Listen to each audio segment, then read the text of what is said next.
Finishing up with the space news, what I was really told was there have been a lot of secret deaths, and most of the space program is under military and space command control. The public doesn't even know about it. And that's admitted that upwards of 90% is secret. And I said, hundreds have died? And both individuals were like, numbers higher. And I said, thousands? I'm not going to say, but they just smile at you. There has been, and the Russians, you've heard the rumors, the reports of dead Chinese on the moon, dead Russians. There's all sorts of stuff going on. Most governments do not want to announce failures or successes. But the point is, there have been people on military bases, police officers, FBI agents. There have been countless credible individuals who've reported. I've had family that's seen it. The big flying V-wings, the big giant things that look like blimps, and everybody thinks it's aliens. It's human technology. In fact, I've shown this before. You type giant blimps or UFO over Salt Lake, and you'll get ABC News, and Larry King also covered it a few years ago, saying, what is it? Is it a UFO? Is it aliens? And they zoom in with a superpower zoom at a blimp over 100,000 feet. You could even see the stinking propellers on it and the solar panels on the side. And it's admitted that DARPA and Homeland Security have got these up at very high altitudes. They've crashed before. But the media still goes with the official cover story of, it must be aliens. No, these, in fact, there it is. Daily download, ABC News, UFO blimp. And then you watch the newscast, they're like, is it alien? What is it? Oh, yeah. Give me a break. It's a gigantic blimp. It's not an alien. It's got stinking propellers on it and tail fins. But that's the low-tech stuff. They go with that because they're really inexpensive. Alexander Haig's company sold the concept back in the 90s to the U.S. government. These giant V-wings. Seen these before? Everybody thinks they're little green men? No, they're not little green men. It's the Aurora program. They've got fighters, they've got drones, they've got troop carriers, they've got it all. And they've done all sorts of tests. And if you're out in the night sky, some nights, I've seen it repeatedly, you see a giant explosion and wreckage, and they say, oh, it's a satellite. Oh, it's Space Lab. Sometimes it is, sometimes it isn't. Sometimes it's secret astronaut program, and they're burning up. So it is a giant secret program. And you're looking at Aurora. 13,000 miles an hour. And you better believe this is a Model T space plane. You can go pull up. In fact, I've been to NASA in Florida and in Houston, and I can't remember which one it was. You can pull them up online, too. The Wernher von Braun drawings of space shuttle. Guys, type in Nazi drawings of space shuttle. That'll get it. Or Wernher von Braun 1930s drawings of space shuttle. He was proposing it to Hitler right after Hitler got elected. And von Braun wasn't really a Nazi, but he went ahead and joined so he could get the unlimited funding. And then that whole Nazi space program just got moved over here. They had the B-2 style bomber designs.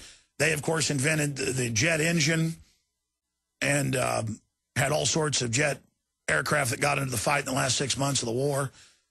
But I digress. They developed cruise missiles, unmanned cruise missiles. That was the 1940s, ladies and gentlemen. It's 2011. Look at how computer technology's developed. Look at automobile technology. Look at every form of technology has advanced 30 times, 40 times, 50 times. Now, computing power doubles every year.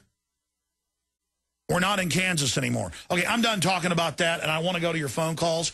We'll intersperse all the financial news, the incredible financial news, and your phone calls coming up throughout the next 2.5 hours. But I want to give the toll-free number out to folks in England that want to talk about the riots and what they've witnessed there. Parliament's calls to take people's liberties now. In the aftermath of it, that wasn't hard to predict. The head of the Exchequer, the head of their Treasury Department, coming out and saying the most dangerous time for global economy, yes, as we're maneuvered by the criminals into design collapse. We'll discuss all of that coming up. But the toll-free number to join us is 800-259-9231. 800-259-9231, and we will get you up and on the air today. And, of course, Representative Peter King says Pentagon CIA must investigate Obama and death of Osama bin Laden movie. Again, the bosses of America, the owners, the enforcers for the foreign bankers should investigate their teleprompter reader? Yeah, I'm sure that's going to happen. We'll be right back. Okay, we're going to your phone calls here in just a moment. But I meant to get to this point yesterday. You notice they've done another rewrite. I love how Drudge has that comment before the article. Rewrite, SEALs were sent to stop fleeing Taliban, not to rescue Rangers. It's funny, at dinner last night for my mother's birthday, my dad said, oh, they've changed the story. They've done a rewrite. Now they weren't going to save Rangers. They were going to chase fleeing Taliban. See, they put out their official story, and then no later troops are going to say it's a lie. So then they start changing it again. Well, it turns out now that, well, I was told by a Navy SEAL's father who is known by me for many, many years, and I'll just leave it at that, that his friend is in SEAL Team 6, did not die over the weekend. His son is in Navy SEALs. His son's friend is in SEAL Team 6. So I was told by the father of the Navy SEAL that his friend, his best friend in SEAL Team 6, who was not killed in the crash over the weekend, that the SEALs are hopping mad, are angry, and believe that there was foul play and that it was political, that they were put on that helicopter, on that rundown Chinook, that was a National Guard helicopter, and that's not normally done, and that the whole mission was, quote, political, and that there were concerns raised, and that they believe that Taliban or Al-Qaeda was able to get a bomb on the helicopter. So they're saying it was some type of inside job, and that reminds me of the FBI in the news after 9/11 saying it was as if Al-Qaeda had moles inside of the FBI and Justice Department. Well, you bet. The Pentagon runs Al-Qaeda, just like Ammar al-Awlaki hanging out with the Secretary of the Army secretly at the Pentagon while he's on the news as number 3 in Al-Qaeda. Or the government getting the underwear bomber on the aircraft, the Christmas Day bomber. The list goes on and on.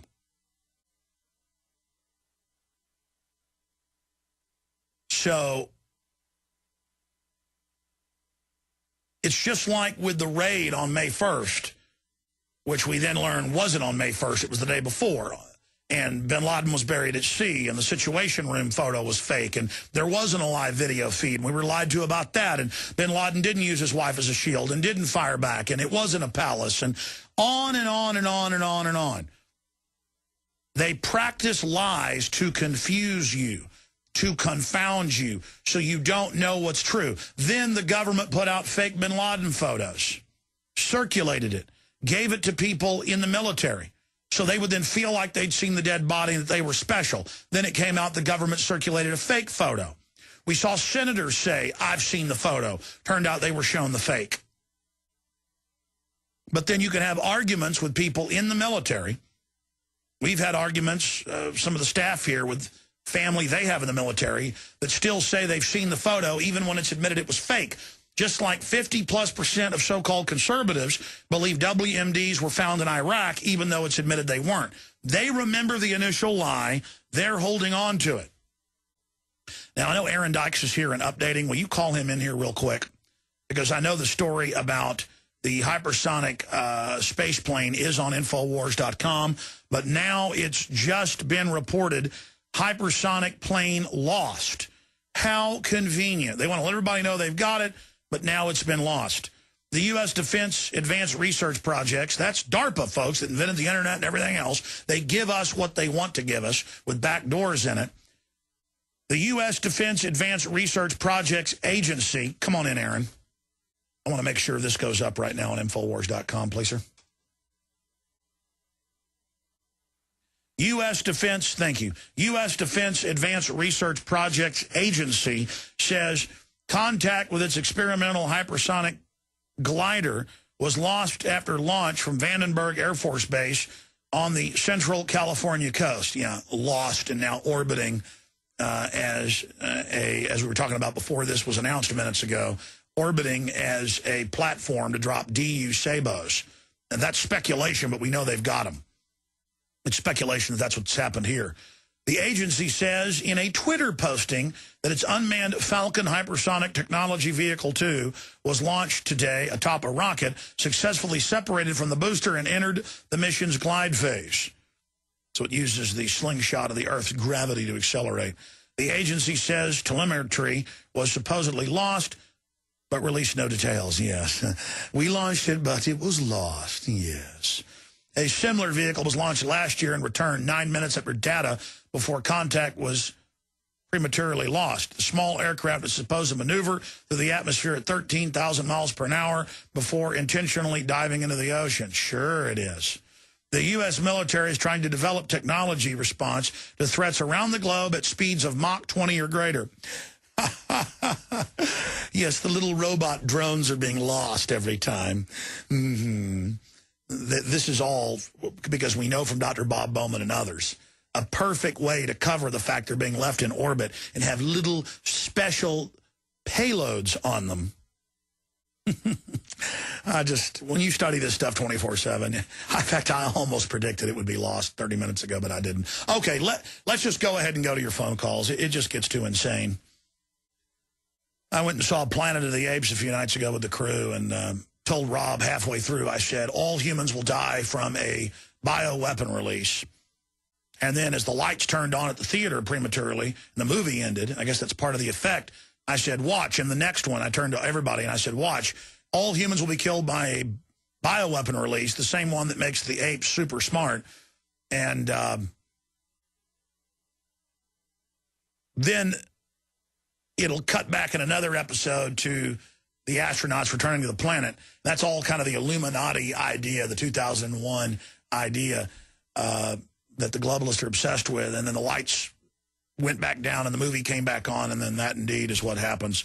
I'm sorry, I just gave the movie away. Okay, now I'm going to shut up now and just go to your calls. I want to remind you there's a special transmission tonight, 7 p.m. Central at prisonplanet.tv. I'm told it's going to be around 45 minutes long with Aaron Dykes, who from time to time will be sitting in doing the nightly news. That's going to start 7 p.m. Central, September 1st. You've been seeing a lot of InfoWars breaking news alerts.